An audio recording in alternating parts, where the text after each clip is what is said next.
অসমীয়া হিন্দু ছোৱালী বোৱাৰীবোৰ নগ্ন হৈছে তাৰ পিছত মৰিছে বা মাৰিছে দেহ বিক্ৰী কৰি জীয়াই থাকিবলগীয়া হৈছে চৰিত্ৰহীন আচলতে আমাৰবোৰ এইখন বেপেৰুৱা সমাজত আমি তিৰস্কাৰৰ পাত্ৰ অখুৰবোৰৰ লগত শৰীৰ গৰম কৰা অসমীয়া হিন্দু ছোৱালী বোৱাৰীক উদ্ধাৰ কৰিবলৈ মই নাই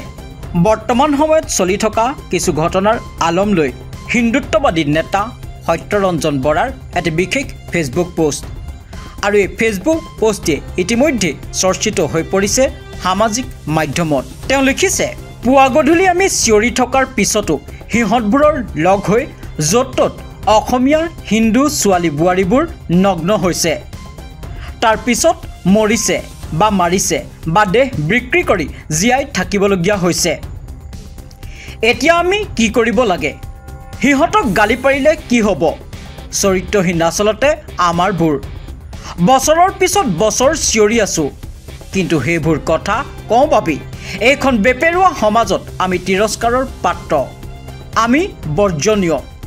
বিপদত পৰিলে আকৌ আমাৰ দৰে চিঞৰি থকা কেইটাৰহে ভৰিত পৰেহি এইবোৰত আজিকালি মই নাই হিন্দু ছোৱালী বোৱাৰীক উদ্ধাৰ কৰিবলৈ মই নাই ভুগি থাকক এইদৰে মৰি থাকক শ্বিলঙত গৈ মৰক গুৱাহাটীৰ ভাড়াঘৰত মৰক আৰু ক'ৰবাত মৰক য'ত মৰে তাতেই মৰক দয়া কৰি এইবোৰ চৰিত্ৰহীন মানুহৰ কথা কৈ মোক যাতে কোনেও আমনি নকৰে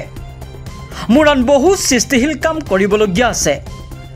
আমাৰ কথাবোৰ শুনা হ'লে নিতৌ পথৰ কুকুৰ মেকুৰীৰ দৰে অসমীয়া হিন্দু ছোৱালী বোৱাৰী বিভিন্ন মাধ্যমত বিভ্ৰস্ত নহয়